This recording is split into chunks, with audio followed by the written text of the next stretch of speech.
Todo empezó con una llamada equivocada. Oh, eso creí. Era sábado por la tarde. Estábamos en casa, en Valencia, preparando una cena para unos amigos. Marcos cortaba verduras en la cocina mientras yo me peleaba con la aplicación del supermercado que no dejaba de fallar. Entonces sonó el fijo.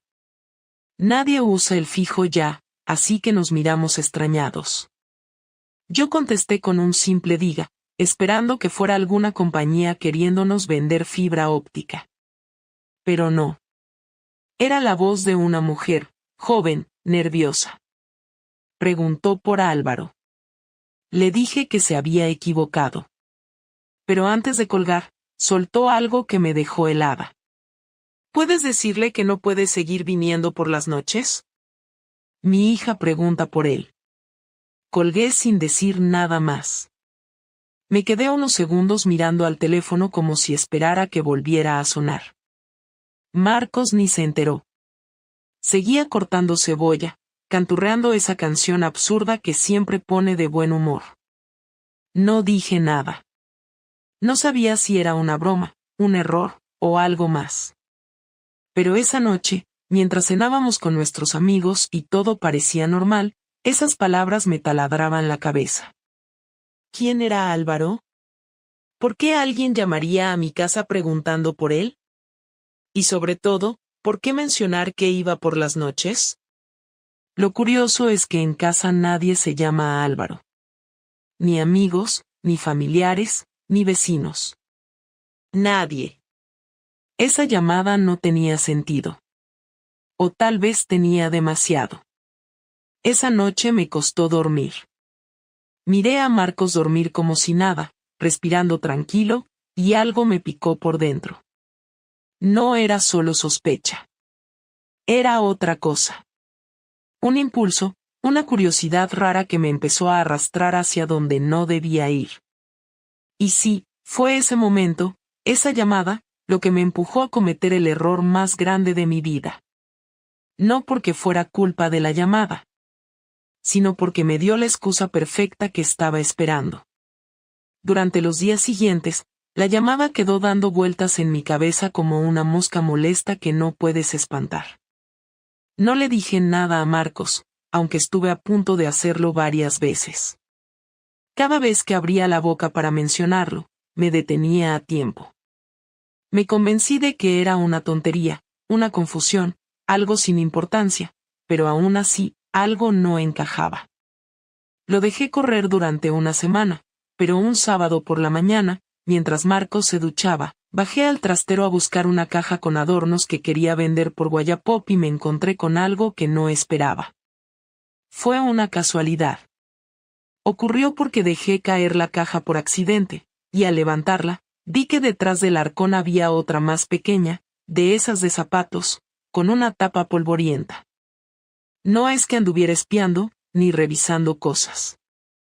Estaba sola, recogiendo el desastre, cuando vi la caja olvidada y la curiosidad me ganó. Dentro había un montón de cosas sin mucho sentido al principio, un paquete de cigarrillos, un mechero azul, una pulsera de festival, una tarjeta del metro de Madrid, y un par de sobres con entradas usadas. Me quedé mirándolas un buen rato, intentando entender qué tenían en común. El problema fue que también había una nota. Era pequeña, escrita en bolígrafo con letra de mujer. Decía, lo de anoche fue demasiado.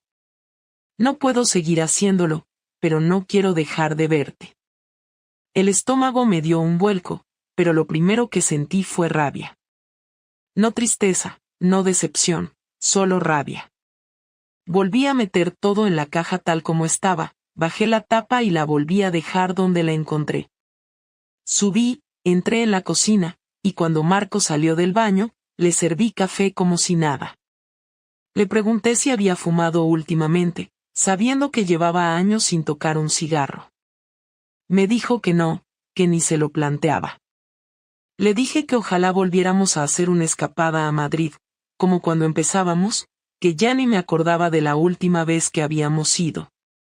Él, sin sospechar nada, me siguió la corriente, pero su respuesta me dejó fría.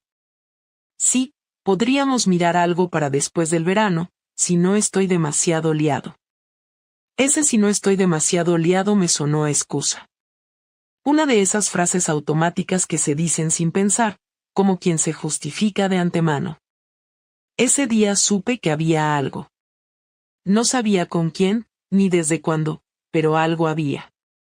No había nombres, no había fotos, no había conversaciones que pudiera revisar, pero no me hacían falta.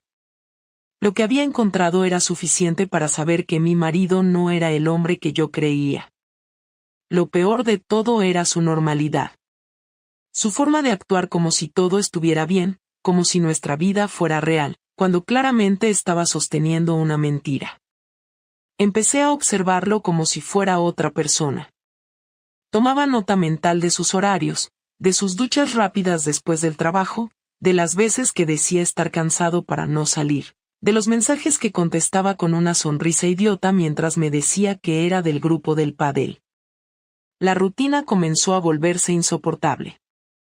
Empezó a oler diferente, no a perfume de mujer, no a colonia distinta, sino a esa mezcla extraña de nervios y culpa que se percibe en la forma de caminar, de hablar, de evitar miradas.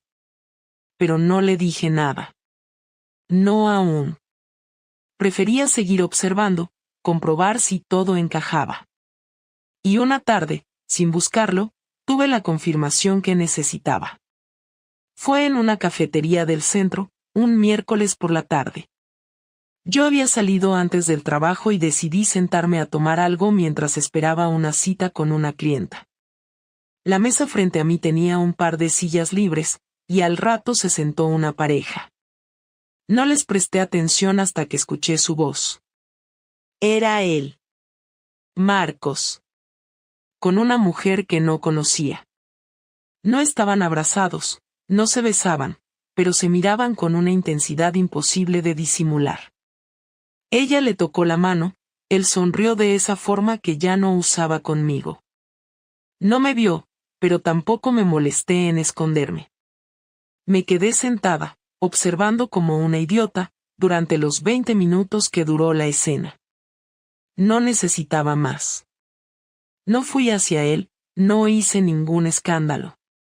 Esperé a que se marcharan, pagué mi café y me fui caminando hasta casa, como si nada. Pero por dentro estaba hirviendo. No sabía su nombre, ni cuánto tiempo llevaban viéndose, pero sabía lo suficiente. Lo había visto con mis propios ojos, y ya no había marcha atrás. Esa noche cenamos juntos.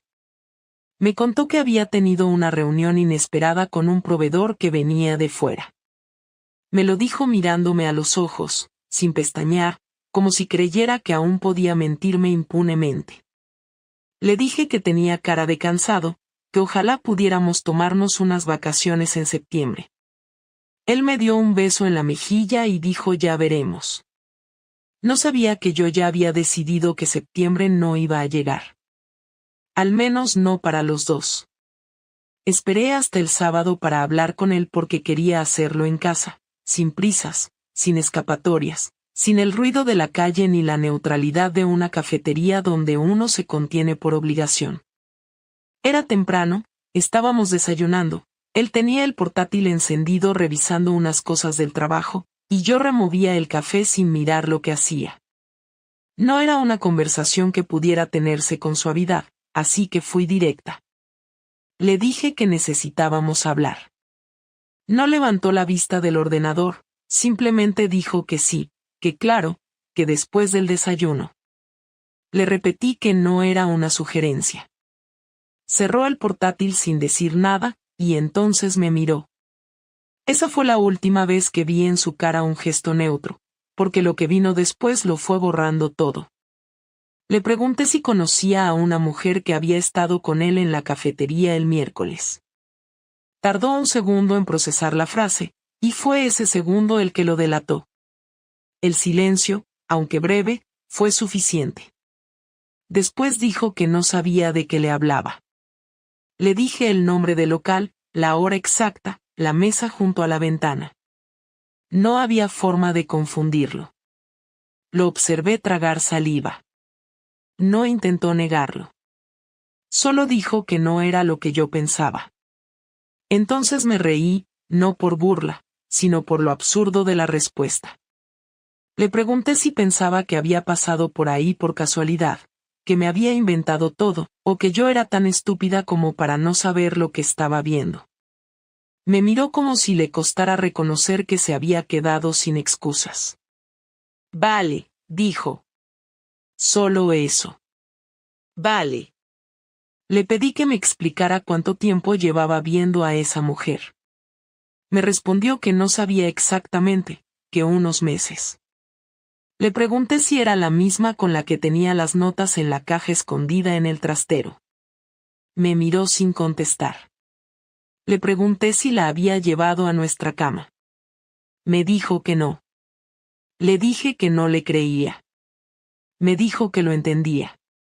Me levanté, recogí los platos, los metí en el fregadero, y mientras él se quedaba sentado sin saber qué hacer, le dije que no lo entendía.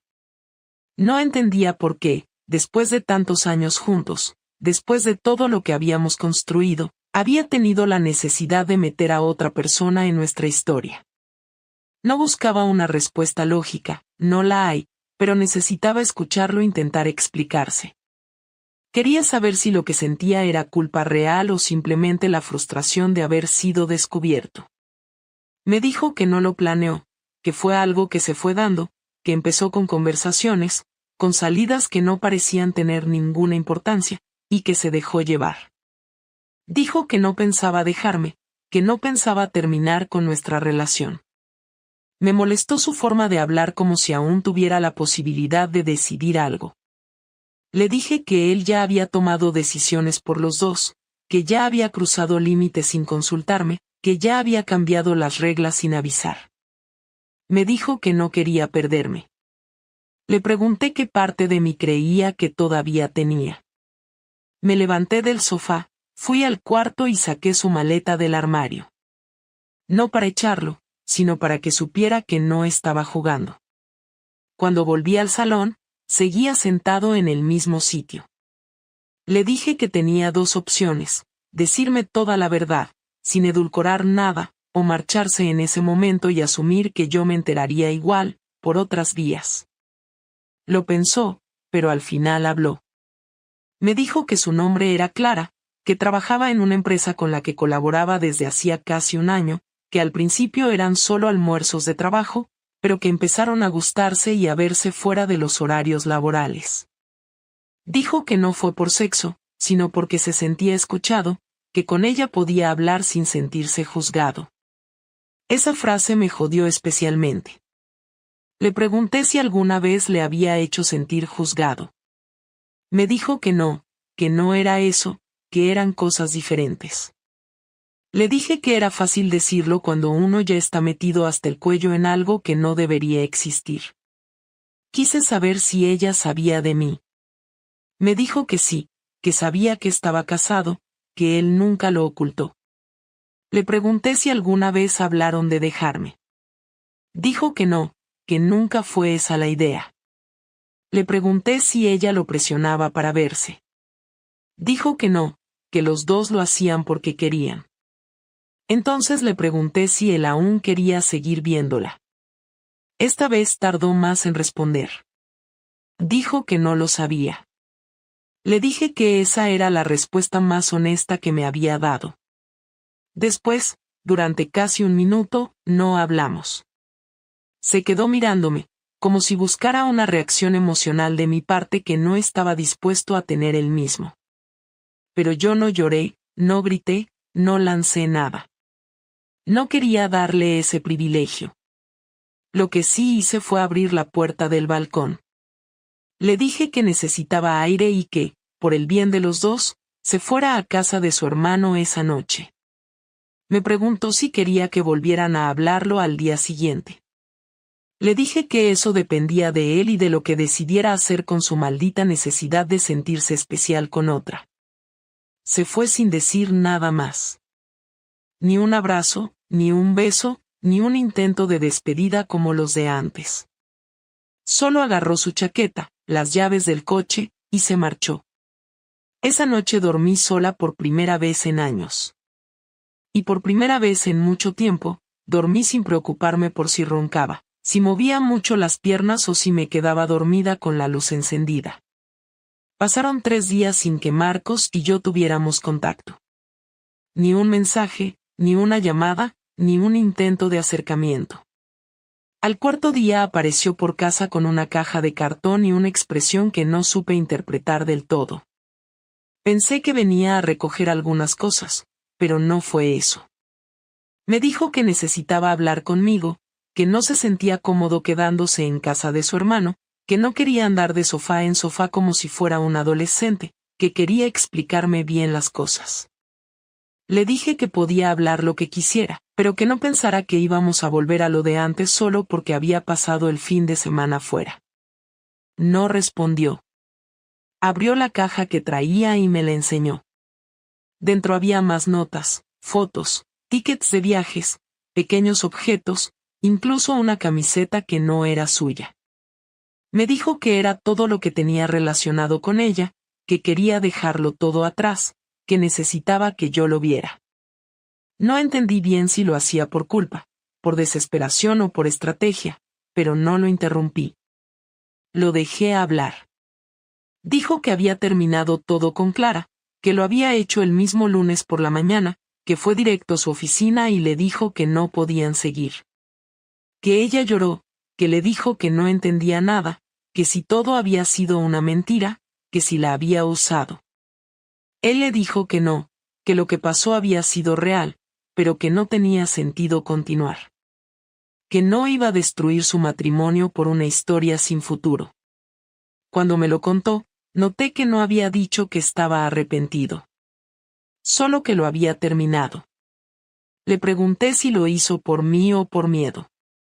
No me respondió. Entonces supe que su decisión no tenía nada que ver con querer arreglar las cosas conmigo. Tenía más que ver con el caos que había provocado y del que no quería hacerse cargo. Le dije que no sabía qué iba a pasar, que no tenía claro si quería seguir con él o no, pero que necesitaba espacio. Me preguntó si iba a contárselo a alguien. Le dije que no necesitaba consejos ni advertencias. Lo que no le dije fue que ya había empezado a mover hilos. Había hablado con Laura, mi amiga más cercana, que trabaja en la empresa de un amigo de Marcos. Le pedí que no dijera nada, pero que estuviera atenta. Y Laura, que nunca ha tenido mucha paciencia para las infidelidades, no tardó en contarme que Marcos había perdido más que una aventura. Al parecer, Clara había enviado un correo bastante detallado a Recursos Humanos explicando que había tenido una relación con un proveedor y que esa relación había influido en decisiones comerciales. No daba nombres directamente, pero era fácil conectar los puntos. La empresa de Marcos no es muy grande, y la historia no tardó en circular entre los mandos. No le conté eso. No todavía. Prefería que lo descubriera por su cuenta, porque sabía que le iba a doler más. Durante los días siguientes, volvió a quedarse en casa de su hermano. Yo, por mi parte, seguía actuando con normalidad. Iba al trabajo, hacía la compra, mantenía la rutina intacta. Pero dentro ya estaba todo en marcha. Había solicitado el informe bancario de nuestros movimientos conjuntos de los últimos 12 meses. Había revisado nuestras cuentas compartidas, los extractos, y cada gasto no reconocido estaba siendo anotado. No para reclamarle nada, sino para entender cuánto de nuestra vida había financiado su doble vida. El viernes volví a verlo. Me pidió venir a recoger algo de ropa limpia. Entró, saludó con normalidad, pero cuando lo vi entrar al dormitorio sin pedir permiso, le dije que se detuviera. Le pregunté si creía que todo podía volver a ser como antes simplemente por haber terminado con ella. Me dijo que no esperaba eso, que solo necesitaba tiempo para demostrar que era el mismo de antes. Le respondí que precisamente eso era lo que me preocupaba, que volviera a ser el mismo de antes, porque ese hombre era el que me había mentido durante meses. Esa noche, después de que se fuera, Imprimí todas las capturas que había guardado de sus correos, los movimientos bancarios sospechosos y un par de informes que había pedido por contactos. No era una investigación profesional, pero estaba bastante completa. Lo empaqueté todo en un sobre y se lo envié al despacho del director financiero de la empresa donde trabajaba Clara. No incluí mi nombre. No fue por miedo, sino porque no me interesaba figurar en esa historia. Lo hice para que supiera que lo que había hecho no solo había jodido nuestra vida, sino que había dejado consecuencias reales. Una semana después, recibí un correo de Marcos. No un mensaje, no una llamada. Un correo. Me decía que lo habían apartado de los proyectos en los que estaba trabajando, que habían iniciado una investigación interna, y que no sabía si podría mantener su puesto. Me preguntaba si yo había tenido algo que ver. No le respondí. Lo bloqueé. No porque quisiera castigarlo, sino porque ya no quería seguir escuchando su versión de los hechos. Ya había tenido su oportunidad de hablar. Ahora tocaba que escuchara el silencio. Después del correo, pasaron casi 2 semanas sin ningún tipo de contacto. Yo había recuperado una rutina propia, sin horarios compartidos, sin avisos de llegada ni cenas en pareja. Había una tranquilidad tensa en casa, como si se respirara otro aire, uno menos cargado de explicaciones pendientes. A pesar de todo lo que había pasado, me costaba asumir que mi matrimonio estaba desmoronándose en silencio, sin discusiones escandalosas, sin escenas dramáticas, solo con esa distancia que crece hasta que ya no hay forma de cruzarla. Fue entonces cuando Marcos apareció de nuevo, esta vez sin previo aviso. Era sábado por la tarde, yo estaba leyendo en el salón, y escuché las llaves girar en la cerradura. Entró con la misma ropa de siempre, con esa expresión neutra que había usado durante años para no mostrar demasiado, ni alegría ni tristeza. Dijo que necesitaba hablar, que solo le iba a quitar unos minutos. Le respondí que si había venido a justificarse otra vez, no valía la pena, que ya todo estaba claro. Me dijo que no venía a justificar nada, que venía a hacerme una pregunta. Se sentó en la butaca frente a mí, sin tocar nada, sin mirarme directamente. Me preguntó si ya no había ninguna posibilidad de arreglarlo. Le contesté que no sabía. No porque quisiera jugar con él, sino porque, sinceramente, no lo sabía. Había días en los que quería que se fuera para siempre y días en los que me dolía imaginar la casa vacía sin su presencia. Le dije que me había hecho daño, que me había expuesto a una situación humillante, que me había hecho sentir como una opción secundaria. Me preguntó si había alguien más, si yo también había empezado algo. Esa parte me hizo reír sin querer. Le dije que no, que si lo hubiera hecho, al menos no habría tenido la cobardía de esconderlo durante meses. Él asintió, bajó la mirada y dijo que entendía todo, que no esperaba perdón, pero que quería ser claro. Dijo que no quería una separación, que no quería rehacer su vida ni buscar a nadie más. Que había actuado como un imbécil, que se dejó llevar por una fantasía que confundió con necesidad, y que después, cuando se dio cuenta del error, ya era tarde y no supo cómo frenar. Le pregunté qué parte de esa historia lo hizo darse cuenta. Si fue cuando ella le pidió algo más serio o cuando supo que yo lo había descubierto. Me dijo que fue cuando me vio en la cafetería. Que en ese momento entendió que ya no tenía el control de nada. Que ahí dejó de engañarse. Le dije que entonces no lo hizo por amor, lo hizo por miedo. Me miró por fin a los ojos y dijo que tal vez sí, que tal vez era eso. Hubo un silencio largo, incómodo, pero no doloroso. Era más bien esa calma que queda después de haber gritado mucho por dentro. Le dije que no podía prometerle nada, que no sabía si quería intentarlo o si solo estaba esperando que se marchara para siempre. Él me dijo que lo entendía, que respetaría lo que decidiera, pero que necesitaba una respuesta clara, aunque fuera negativa. Le pedí que me dijera la verdad, toda la verdad, no solo lo que yo ya sabía. Dijo que no había nada más, que no tenía otra mujer escondida, que no había una segunda vida, que todo había sido con ella y que se había terminado. Entonces le pregunté algo que no había querido preguntarle antes. Le pregunté si había llegado a enamorarse de ella. Tardó en contestar. Dijo que no, que fue deseo, fue novedad, fue escape, pero no amor. Le creí, no porque confiara en él, sino porque esa era la única respuesta que encajaba con todo lo que había hecho. Le dije que aunque lo creyera, eso no cambiaba lo que sentía. Que había roto algo que no se arregla con disculpas ni con buenas intenciones. Que lo que dolía no era solo la traición, sino haber compartido tantos días a su lado mientras él vivía una vida paralela sin que yo supiera nada.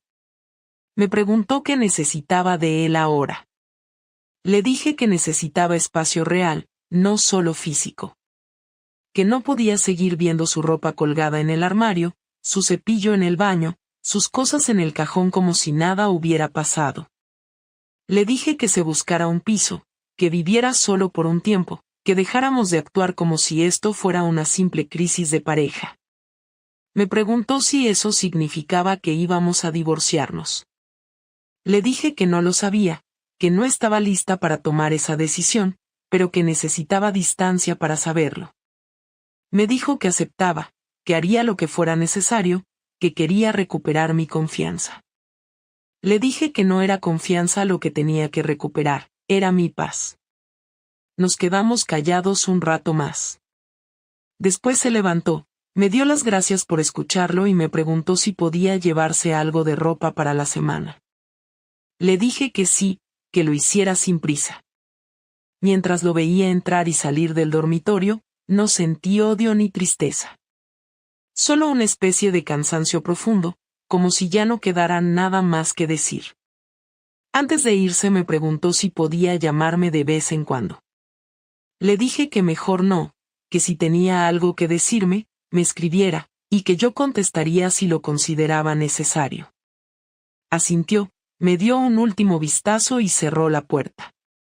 Me quedé sola en el salón, en silencio, sin ganas de llorar, sin ganas de hablar con nadie. Solo quería que todo parara, aunque fuera por un rato. Han pasado ya 5 semanas desde aquella última conversación, y aunque no hay un solo día en el que no piense en lo que ocurrió, la intensidad de la rabia bajó y dio paso a una sensación más difícil de explicar. No es alivio, tampoco es resignación, es simplemente otra etapa. Marcos no ha vuelto a aparecer por casa, cumplió su palabra y se mudó a un piso pequeño cerca de su trabajo. Me escribió un par de veces para preguntarme cosas puntuales sobre cuentas o facturas, y yo contesté solo lo necesario. No hemos vuelto a hablar de nosotros, ni del futuro, ni de la posibilidad de retomar nada. Creo que los dos entendimos, sin necesidad de decirlo, que algo se rompió de forma definitiva y que aunque intentáramos reconstruirlo, no sería lo mismo. No porque fuera imposible perdonar, sino porque no quiero vivir con la duda constante de si volverá a repetirse. Durante este tiempo, me he dado cuenta de muchas cosas. Algunas me han dolido más que la infidelidad en sí. Por ejemplo, me di cuenta de que durante años viví acomodada en una rutina que me parecía segura, pero que no lo era. Me di cuenta de que confiaba en una relación solo porque no había motivos evidentes para desconfiar, no porque realmente existiera un vínculo fuerte. Me di cuenta de que muchas conversaciones importantes nunca las tuvimos, que dábamos por sentadas cosas que necesitaban ser dichas, aclaradas, reafirmadas. Pensábamos que sabíamos todo el uno del otro y en realidad solo conocíamos las versiones que cada uno decidió mostrar. Me costó admitir que también yo tuve parte de responsabilidad en cómo dejamos que se enfriara la conexión, en cómo dejamos de tocarnos, de preguntarnos con interés real cómo estábamos, de mirarnos como pareja y no solo como compañeros de piso funcionales. No estoy diciendo que lo justifique. No lo hago. Lo que hizo fue una traición completa, cobarde y egoísta. Pero si algo aprendí de todo esto es que la fidelidad no es solo una promesa sexual, también es una práctica diaria de honestidad, de atención, de compromiso mutuo que se trabaja todos los días o se pierde poco a poco sin que uno se dé cuenta. Él dejó de luchar por lo nuestro mucho antes de engañarme físicamente. Yo dejé de preguntar porque asumí que todo iba bien mientras no hubiera discusiones. Esa inercia fue el terreno perfecto para que apareciera otra persona y le ofreciera lo que yo ya no sabía si quería ofrecerle. Ahora paso los días reorganizando mi vida. He recuperado el control de las cuentas, reestructuré mis rutinas, volví a hacer cosas sola que antes evitaba porque todo se hacía de a dos. Salgo a caminar por las tardes, comencé un curso online de gestión emocional que no pensé que me interesaría, pero que me está ayudando a ordenar lo que siento. He hablado con algunas personas de confianza, no muchas, solo quienes sé que no van a usar esta historia como chisme de sobremesa. A nadie le conté todos los detalles. No quiero que me miren con lástima ni que sientan que deben tomar partido. Solo necesitaba decirlo en voz alta una vez para empezar a soltarlo. A veces me preguntan si lo extraño. La verdad es que no lo extraño a él como persona, pero sí extraño la vida que pensaba que teníamos. Extraño los domingos de pereza, las cenas sin hablar demasiado, solo compartiendo espacio, el saber que al final del día alguien estaría en casa. Pero también me doy cuenta de que muchos de esos momentos eran solo costumbre, no conexión. La diferencia la noto ahora, cuando estoy sola y no siento ansiedad, solo calma. Hay un tipo de paz que llega cuando dejas de esforzarte por sostener algo que ya estaba roto. No sé si vamos a divorciarnos formalmente, no porque quiera quedarme en este limbo, sino porque aún no sé qué decisión quiero tomar con esa parte legal. Por ahora no tengo intención de volver a estar con nadie, y él tampoco ha insistido en retomar nada. Si en algún momento decide pedirme una oportunidad real, supongo que lo hablaré con calma, pero la respuesta será la misma, ya no hay un nosotros. Hay dos personas que compartieron una historia, que vivieron muchas cosas buenas y otras no tanto, que construyeron una vida que funcionó durante un tiempo, pero que no supieron cuidarla. Y cuando uno no cuida lo que tiene, lo pierde. Así de simple. Escribí todo esto porque necesitaba contarlo desde mi versión, sin adornos, sin intentar quedar bien, sin exagerar para provocar emociones. Quería dejarlo escrito para mí, para no olvidarlo, para no romantizarlo con el tiempo, para no permitir que en unos años me engañe pensando que tal vez fue menos grave de lo que fue. No fue un error. Fue una elección sostenida durante meses. Y yo también elegí. Elegí no perdonarlo sin condiciones. Elegí no mirar hacia otro lado. Elegí reconstruirme sola, sin atajos, sin buscar consuelo en otra persona. Porque esta vez no quiero reparar mi vida a partir de lo que quedó. Quiero empezar desde otro sitio. Uno más real.